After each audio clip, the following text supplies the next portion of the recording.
आपका बच्चा 10th में है, बोर्ड एग्ज़ाम देने जा रहा है, आने वाली 1 मार्च से बोर्ड एग्ज़ाम है और ये हर एक बच्चे के लाइफ में बहुत ही इम्पॉर्टेंट डे होता है, इम्पॉर्टेंट महीना होता है और उसके साथ ही पेरेंट्स के लाइफ में भी बहुत ही बड़ी जिम्मेदारी आ जाती है, क्योंकि इसके बाद जो है 3 महीने की छुट्टी होने वाली है बच्चों के।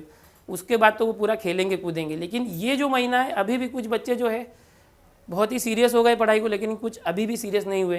कुछ पेरेंट जो है वो ज़्यादा सीरियस है बच्चे को लेके, फलाने का लड़का इतना अच्छा पढ़ रहा है, तू क्यों नहीं पढ़ रहा, उसका 90% आने वाला है, तेरा नहीं आने वाला है। ऐसी बहुत सी बातें हैं, पेरेंट जो है टेंशन में है, सीरियस है। कुछ बच्चे भी सीरियस है, पढ़ाई अच्छे से कर रहे हैं। तो ये अभी जो लास्ट के 10 दिन बचे हैं, सबसे पहली बात तो ये जो फरवरी का महीना है ये 28 फरवरी है, उसके बाद तुरंत 29-30 ना आके सीधा 1 तारीख आ जाएगा। तो हमको कुछ सावधानियां रखनी है एज अ पेरेंट। हमारा बच्चा 10वीं का एग्ज़ाम देने जा रहा है, हमको क्या करना चाहिए, कैसे करना चाहिए, हमारी भी कुछ रिस्पॉन्सिबिलिटी है। बच्चा जो है बोर्ड एग्ज़ाम जैसे उसके लिए एक युद्ध है, एक वॉर लड़ने जा रहा है जो 22 दिन तक वो उसमें रहेगा। तो ऐसे टाइम पे उसके लिए हम क्या कर सकते हैं, इन पर मैं आप लोगों को आज मैं बताऊंगा क्या कर सकते हैं। अभी जैसे कि मैं पिछले 15 साल से 10वीं के बच्चों को मेरे अंडर में निकल के चले गए, 10वीं के 15 बैच निकल गए हैं। तो बहुत कुछ अनुभव आया है, बहुत कुछ सीखने मिला, जानने मिला कि ये जो 10वीं के बच्चे हैं इनके साथ पेरेंट्स का क्या व्यवहार होता है, कैसा रहना चाहिए, कैसा नहीं रहना चाहिए। जैसे कि अभी मेरे साथ बहुत से लोग अधिकारी हो या हाई लेवल के लोग जो काम कर रहे हैं या मेरे पहचान में जो भी हैं, वो लोग साल भर की छुट्टी बचा के रखते हैं और जैसे ही ये बोर्ड एग्ज़ाम का सीज़न आता है, अगर उनका बच्चा 10वीं या 12वीं में है, बोर्ड एग्ज़ाम में है, वो 1 से 1.5 महीने की छुट्टी ले लेते हैं अपनी नौकरी पर और घर बैठ जाते हैं। भले उनको पगार कट जाए या उनका जो बची हुई छुट्टी ले लें, वो 1 लाख 1.5 लाख पगार होगा तो भी वो अपने बच्चे के लिए इतना करते हैं कि छुट्टी लेके वो उसको एग्ज़ाम के पहले 15 दिन पहले से उसको टाइम देते हैं। मेरे साथ भी बहुत से लोग ऐसे काम करते हैं, जो लोग ऐसा करते हैं। तो मुझे पहले बहुत अचंभा हुआ, इतना क्या ये। तो एक टीचर से पूछा मैंने, अरे आप इतना छुट्टी पर जाके, बच्चा 10वीं में, कोई बड़ा काम थोड़ी है। बोले नहीं, बच्चा 10वीं में है, उसको मेरी ज़रूरत है इस समय, क्योंकि वो दिन भर पढ़ाई कर रहा है, इतना उसने कभी नहीं किया था और ऐसे टाइम पे उसको सपोर्ट करना है। उसको चाय नाश्ता पानी है, उसको जब भी ज़रूरत पड़ रही है, कभी वो निराश हो रहा है तो उसको एक सपोर्ट की ज़रूरत है। तो ऐसे टाइम पे मैं अगर उसके साथ रहूँ तो सपोर्ट कर सकता हूँ या कर सकती हूँ। तो मुझे भी कहीं ना कहीं आया है, ये कुछ पेरेंट इतने कॉन्शियस हैं कि वो अपने बच्चे के लिए कितना ध्यान दे रहे हैं। बट मेरे सामने बहुत से ऐसे पेरेंट्स हैं जिनको पता ही नहीं होता कि बच्चे का बोर्ड एग्ज़ाम कब से है, वो एग्ज़ाम देने गया कि खेलने गया है, और एग्ज़ाम देने गया तो कौन सा सब्जेक्ट कुछ पता नहीं। सबसे पहले तो इन बच्चों की क्या हम मदद कर सकते हैं, और कर सकते हैं तो कैसे कर सकते हैं। तो सबसे पहली बात यह है कि हम लोग हमेशा अपने बच्चे को दूसरों बच्चों से कंपेयर करते हैं, तुलना करते हैं कि उनका लड़का जो है इतना % ला रहा है, वो कितना पढ़ाई कर रहा है, तेरा बुद्धि क्या भ्रष्ट है, तू क्यों नहीं करता है वगैरह। इससे क्या होता है कि 1 बार 2 बार आपने बोला तो ठीक है, लेकिन जब बार बार यही बात उनको बोलते हैं ना, वो टॉर्चर चिड़चिड़ा होता है। जैसे आपको ही कोई एक ही लाइन 3 बार बोल दे, 2-4 बार, आपको ही गुस्सा आ जाता है। तो कहीं ना कहीं अगर उसका करने का मन भी होगा ना तो नहीं कर पाता है वो। तो सबसे पहली बात तो अपने आप को थोड़ा सा लिमिट कर दीजिए, उसको बार बार एक ही चीज़ मत बोलिए। वो खुद एक समझदार हो गया, आज साल भर भले उसने लापरवाही की है, अब उसको खुद को टेंशन आया है कि मुझे क्या करना चाहिए, अब तक नहीं किया तो अब तो करना चाहिए। उसको आप सिर्फ सपोर्ट करो, उसको टॉर्चर मत करो, क्योंकि ये बहुत ही मतलब सेंसिटिव टाइम है। ये जो 1 महीने का टाइम है, ये बहुत ही सेंसिटिव नाजुक समय है उसके लिए, उसके साल भर की पढ़ाई का बहुत ही इंपॉर्टेंट है। तो ऐसे टाइम पे आपको क्या करना है कि उसको सपोर्ट कीजिए, उसको टॉर्चर मत कीजिए, उसको कंपेयर मत कीजिए, क्योंकि बहुत सारे केसेस ऐसे हो रहे हैं जिससे बाद में पेरेंट्स ही पछताते हैं। सबसे पहली बात कि आप एक्सपेक्टेशन मत कीजिए बच्चों से कि वो 90% लाए, 80-70% लाए, क्योंकि परसेंट कोई मायने रखता ही नहीं है। उसको 70% भी आ जाए, 90% भी आ जाए, लेकिन आगे चल के ज़रूरी नहीं कि वो सक्सेसफुल ही होगा। बहुत से बच्चे ऐसे हैं जो 40-50% लाते थे, फिर भी वो आज लाइफ में बहुत आगे है अपनी लाइफ में। ऐसा नहीं कि जो 90 लाए वही आगे। तो सबसे पहली बात ये ध्यान में रखिए कि आप बच्चों को ना टॉर्चर करेंगे ना कुछ नहीं, उसको सिर्फ सपोर्ट कीजिए। उसको किस चीज़ की ज़रूरत है, जैसे माताएं या पिताजी है, पिताजी तो अभी हमेशा काम पे ही रहते हैं, माताएं घर पर है, तो आप उन पर वॉच रख सकते हैं, एक नज़र रख सकते हैं कि बच्चा क्या कर रहा है, क्या नहीं कर रहा है, उसको किस चीज़ की ज़रूरत है। बच्चे कभी कभी क्या होता है कि अब दिन भर पढ़ रहे हैं, बोर्ड एग्जाम नज़दीक आए, दिन भर वो प्लान करके पढ़ रहे हैं। उनको मैंने बहुत सारी बातें बताई हैं, तो ये दिन भर पढ़ाई कर रहे हैं, तो ऐसे टाइम पे वो भूल जाता है कि अरे मुझे पानी भी पीना है, नाश्ता भी करना है, खाना भी खाना है। तो आप लोग ऐसा कर सकते हैं कि उसको टाइम पे आप याद रखो कि इसने खाना खाया कि नहीं खाया, पानी पिया, बार बार पानी ले रहा है कि नहीं, नाश्ता हुआ कि नहीं, क्योंकि वो बीमार पड़ सकता है। और एक बार बीमार पड़ गया किसी भी एग्ज़ाम में, उसका पेपर छूट गया तो समझो कि उसका साल गया। क्योंकि ये स्कूल नहीं है कि आप मेडिकल सर्टिफिकेट देके फिर से एग्ज़ाम करवा लो अलग से। ये बोर्ड एग्ज़ाम है, पूरे महाराष्ट्र में एक साथ होती है और एक बार एक भी पेपर छूट गया तो यानी कि आपको ये ध्यान रखना है कि वो बीमार ना पड़े। उसके लिए खाने पीने का ध्यान रखना है, सही समय से सही चीज़ ले, एकदम ज़्यादा भी ना खाए, एकदम कम भी नहीं, मतलब टाइम टू टाइम सब चलता रहे। ये माताएं ध्यान रख सकती हैं, मम्मी लोग। पापा जो है आप अपने काम पर हैं, आप लोग को मैं कुछ नहीं बोलूँगा, आप खाली नज़र रखिए, उसको किसी चीज़ की ज़रूरत दीजिए। कि हमने बहुत सी चीज़ें उनको बताई है, मैंने खुद ने बताया हुआ है इनको कि क्या करना चाहिए बोर्ड एग्जाम जाते जाते, क्या नहीं करना चाहिए। अब रही बात 1 मार्च से बोर्ड एग्ज़ाम है, तो बोर्ड एग्ज़ाम के दौरान माता पिता को क्या करना चाहिए, क्या कर सकते हैं।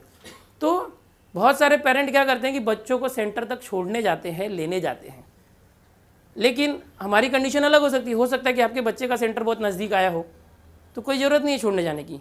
बट अगर लंबा है, कहीं दूर है सेंटर, तो हम कुछ कर सकते हैं, क्योंकि बच्चे रास्ते में जाते हैं तो बहुत सी बातें होती हैं। वो जा रहा है, उसको 2-4 दोस्त मिलते हैं तो वो बताते हैं अरे ये इंपॉर्टेंट है, ये पढ़ ले, वो पढ़ ले, उस चक्कर में वो भटक जाता है, जो पढ़ा है सब भूल जाता है। तो ऐसे टाइम पे उसको कुछ कोई तो साथ में चाहिए। या कभी वो जा रहा है तो उसको रिक्शा नहीं मिलती जाते समय, गोरेगांव में सेंटर आया है, दूर सेंटर आया है घर से, तो उसको रिक्शा नहीं मिल रही है, तो वो परेशान है, वो डिस्टर्ब है, समझ में नहीं आ रहा, उसको टेंशन आ रहा है, अरे मेरा तो पेपर छूट जाएगा, लेट हो गया। तो ऐसे टाइम पे आप लोग ये कर सकते हैं कि फिलहाल स्टार्टिंग के 1-2 दिन, 2 से 3 दिन उसको सेंटर तक छोड़ने के लिए जाइए। अगर समझो कि बहुत दूर सेंटर है तो आप लोग ऐसा कर सकते हैं, आसपास में जो कोई 2 लड़कियां लड़के हैं, 3 जन, वो मिलके एक रिक्शा बुक कर सकते हैं। एक दिन पैसा दे सकते हैं, एक जन एक दिन देगा, दूसरा देगा, तो वो रिक्शा फिक्स कर सकते हैं 10 दिन के लिए कि वो डेली उनको सेंटर पे लेके जाएगा और छूटते समय 2 या 1 बजे उसको लेके आएगा तीनों बच्चों को। ऐसा भी आप कर सकते हैं, ग्रुप बना के 3 जन का, 2 जन का। इन लोगों को हॉल टिकट दिया है स्कूल से। ये हॉल टिकट क्या है, एक जो ID कार्ड होता है जिसको लेके एग्ज़ाम में जाना होता है। अगर ये एग्ज़ाम में हॉल टिकट भूल गए तो इनको परीक्षा में बैठने नहीं दिया जाएगा। तो इस बात का ध्यान रखना। होता क्या है, बच्चे लापरवाही करते हैं, कौन सी चीज़ कहाँ रखते हैं वो मिलता नहीं, फिर आप लोग को परेशान करते हैं, आप ढूंढते रहते हो।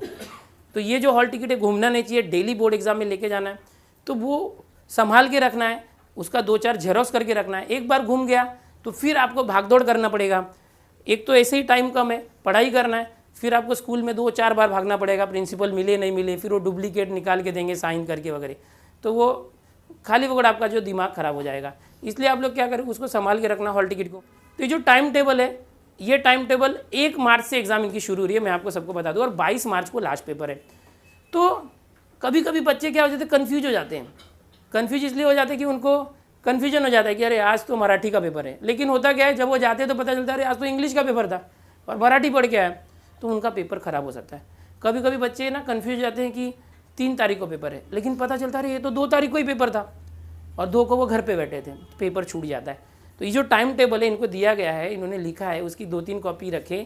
पेरेंट्स आप लोग भी अपने पास एक टाइम टेबल रखो और उसको देखते रहो कि जो टाइम टेबल में एग्ज़ाम है उसी हिसाब से वो पढ़ रहा है नहीं पढ़ रहा है। दूसरा ये कर सकते हैं, जैसे मैंने बताया, अपने बच्चों को ज़्यादा प्रेशर मत दीजिए। ये लोग खुद समझदार हैं और अब पहले नहीं भी थे तो अब हो चुके हैं, और ये लोग खुद टेंशन लेके कर रहे हैं। इनको क्या करना चाहिए, कितना % लाना है, वो खुद सोच रहे हैं। अगर उनको किसी चीज़ की ज़रूरत है तो आप लोग हेल्प कीजिए। दिन भर इनको घर में ही रहने देना है। कोई दोस्त वगैरह आता है अगर घर पे तो उसकी कोई ज़रूरत नहीं है। जैसे कि इन्होंने साल भर बहाने वाले हो गए कि मुझे बुक लेने जाना है, ये लेने जाना है, तो वो सब अब नहीं लेना है, किसी की कोई ज़रूरत नहीं है। ये बच्चों को कहीं बाहर मत जाने दो। और बच्चे, तुम लोग की भी जिम्मेदारी है कि घर पे रहो, माँ बाप को झूठ मत बोलो। तुमको बार बार साल भर यही सिखाया मैंने कि अपने माँ बाप से धोखा नहीं करना है, जो भी है मुँह पे सच बताना है। तो आपको घर पे ही रहना है। पेरेंट्स भी ध्यान दें, आपके बच्चे को कहीं कोई ज़रूरत नहीं है, सीधा 1 मार्च को जाना है, बोर्ड एग्ज़ाम में जाना है। अब कितने बजे जाना उसके ऊपर थोड़ा डिस्कस करता हूँ आपसे। 11 बजे का पेपर होता है, 11 से 2 बजे तक, जो 100 मार्क के होंगे। जो 40 या 60 मार्क के हैं वो 11 से 1 या 1:30 बजे तक होंगे। तो 11 बजे पेपर चालू नहीं होगा, 10 बजे वहाँ पहुँच जाना है। 10:30 बजे पेपर चालू हो जाता है। बहुत से बच्चे टाइम टेबल में 11 बजे देखते हैं और 11 बजे पहुँचते हैं। 10:30 बजे लिखने वाला पेपर मिल जाएगा, आंसर पेपर। उनके लिए हमने यहाँ पर बहुत सारा इनको सामान दिया हुआ है। 10:30 बजे लिखने वाला पेपर मिल जाएगा। उसके बाद 10:50 पे, यानी जब 10 मिनट बाकी होगा 11 बजे में, तो क्वेश्चन पेपर मिल जाएगा इन लोगों को पढ़ने के लिए। और उनको वो 10 मिनट पढ़ना है, फिर वो 2 बजे छूटेंगे 100 मार्क के पेपर में। तो ये याद रखो कि इनका सेंटर कितना दूर है, उसके हिसाब से घर से निकल सकते हैं। घर के पास ही कोई सेंटर है इनका, जहाँ पर आया है स्कूल घर के पास है, तो घर से 5-10 मिनट पहले निकल सकते हैं। बहुत दूर है काफ़ी दूर आया है, रिक्शे से जाना है, गाड़ी से जाना है, तो आप लोग इनके साथ जाइए, कम से कम 1 घंटा पहले निकलिए, क्योंकि वो जो टाइम होता है उस टाइम पे हज़ारों बच्चे 10वीं का एग्ज़ाम देने निकलते हैं। उस टाइम पे हमको कोई भी गाड़ी, रिक्शा, टैक्सी नहीं मिलता है, और उनको जब तक लंबा भाड़ा ना मिले वो जाते भी नहीं हैं, ऐसी बात है। तो अपना बच्चा जो है सड़क पर खड़ा रह जाएगा बहुत देर तक। इसीलिए हमको ये व्यवस्था खुद करनी है कि उसको कितने टाइम पहले लेके जाएं सेंटर के हिसाब। जो बोर्ड है महाराष्ट्र बोर्ड, वो भी समझदार है कि इन बच्चों के बहुत सारे न्यूज़ आती है। अभी पिछले महीने जनवरी में प्रीलिम एग्ज़ाम हुई स्कूलों में, तो नज़दीक के एक स्कूल में मुंबई में ही एक घटना ऐसी हो गई। एक लड़का जो बहुत होशियार था पढ़ने में, उसको 90% की उम्मीद थी, उसको थोड़ा कम मार्क्स आ गया प्रीलिम एग्ज़ाम में, तो उसने अपने आप को समाप्त कर लिया। ये बहुत ही बुरी घटना हुई है अपने मुंबई में, तो ये बहुत ही दुखद है, ये नहीं होना चाहिए। इसके लिए महाराष्ट्र बोर्ड ने एक हेल्पलाइन जारी की है। हेल्पलाइन नंबर है, उस पर 8-10 नंबर है। ये जो हेल्पलाइन नंबर है, इस पर क्या है कि आपके बच्चे को कुछ टेंशन है, तकलीफ़ है, स्ट्रेस है, डिप्रेशन है, या आपको कुछ कन्फ्यूजन है 10वीं के बोर्ड एग्ज़ाम को लेके, तो आप लोग उस हेल्पलाइन नंबर पर फ़ोन करके बात कर सकते हैं। उस हेल्पलाइन पर कौन बात करेगा वहाँ पर? तो वहाँ पर बोर्ड ने काउंसलर जो होते हैं, डॉक्टर्स एक प्रकार से होते हैं, जो मानसिक तरीके से बात करते हैं, वो उस बच्चे को काउंसलिंग करते हैं, उनको समझाते हैं प्यार से, और उसकी मन के अंदर जो तनाव, टेंशन है, उसको दूर करने की कोशिश करते हैं। और 22 मार्च का बोर्ड एग्ज़ाम ख़त्म होने के बाद ये रिलैक्स है, ये 3 महीने के लिए आप इनको गाँव भी लेके जा सकते हैं, कहीं भी जो कीजिए करते हैं। बट ये जो 1 महीना है, इस 1 महीने में इनको सब कुछ छोड़ देना है। मोबाइल देख रहे हैं, टीवी देख रहे हैं, आप ज़रा उस पर ध्यान रखो। अगर उनको देखना भी है, उनको लग रहा नहीं मुझे देखना है, तो 2 घंटे पढ़ाई करो, फिर 15-20 मिनट कुछ चाहिए तो देख लो मोबाइल वगैरह, फिर 2 घंटे पढ़ाई करो। इस तरह से थोड़ा उनका मन भी बहला रहेगा। 15-20 जैसे 2-3 घंटे पढ़ाई कर लिए, थोड़ा 15 मिनट के लिए रिलैक्स होने के लिए गाना सुन लिए, थोड़ा सा कुछ टाइम पास कर लिए, लेकिन फिर बैठना ये नहीं कि वो टाइम पास करते करते 2-3 घंटे तक वही कर रहे हैं। तो कैसा है कि लगातार पढ़ने बैठेंगे तो फिर भी वो परेशान हो सकते हैं। तो इस तरह से वो कर सकते हैं। माता या मम्मी लोग जो है वो ज़रा इनको खाने पीने पे, नाश्ते पे ध्यान दीजिए कैसे क्या है, और बहुत अच्छा नंबर लाएंगे ये लोग। ये जो पहली साल है बोर्ड का पैटर्न चेंज हुआ है, इसके पहले अलग जो सिलेबस था, पैटर्न अलग था, पहली बार है, बच्चे बहुत डरे हुए, तो बहुत अच्छा ये लोग कर रहे हैं और अच्छा करेंगे। इनको थोड़ा सा आप लोग के सपोर्ट की ज़रूरत है। आप लोग इनको गिराइए मत बोल के, टॉर्चर देके, इनको थोड़ा सा सपोर्ट कीजिए कि हम तेरे साथ है, तुझे कोई भी ज़रूरत है तू हमको बोल, तू खाली अपना पढ़ाई पे ध्यान दो बस। अब ये जो व्हाट्सअप का ज़माना है, इसमें क्या हो रहा है कि पेपर लीक हो रहा है, 10:30 बजे के पहले ही पेपर लीक हो जाता है और मोबाइल पे पेपर आ जाता है। तो ये जो मोबाइल पे पेपर आ जाता है, अगर आपके मोबाइल पे कभी पेपर आ रहा है तो उसको आगे ना बढ़ाएं, किसी को ना भेजें, क्योंकि बहुत ही ये बड़ा गुनाह है और ये ट्रैकिंग होती है। अगर आपके मोबाइल पे पेपर आया है बोर्ड एग्ज़ाम का और आपने उसको फॉरवर्ड कर दिया, किसी आगे भेज दिया किसी को, तो कैसे हो गए? आप आरोपी हो गए। ऐसा पिछले साल एक केस हुआ था जिसमें उस बच्चे का जो है बोर्ड एग्ज़ाम से रोक दिया गया, उसका हॉल टिकट, उसका रिज़ल्ट रोक दिया गया, उसको 4-5 साल के लिए एग्ज़ाम नहीं दे सकता। और पुलिस का जो चेन सिस्टम होता है वो एक से एक दूसरे को पकड़ लेते हैं। आप कितने भी शातिर होंगे, आपके नंबर पे अगर व्हाट्सअप आया है तो उनको सब रिकॉर्डिंग होती है और आपने किसको भेजा वो सब दिखेगा। तो इस चीज़ से हमको बच के रहना है कि अगर पेपर मिल जा रहा है तो फिर भी उससे हमको कुछ करना नहीं है। इन बच्चों को मैंने बताया कि आपने जितना पढ़ा है उतना करो, किसी भी इम्पॉर्टेंट के चक्कर में मत पढ़ो। बच्चे लोग भागते इम्पॉर्टेंट दो, एग्ज़ाम के टाइम ज़्यादा होता है, कोई दोस्त बताया तो ये इंपॉर्टेंट बता दिया, ये इंपॉर्टेंट बता दिया, तो वही पढ़ रहे हैं।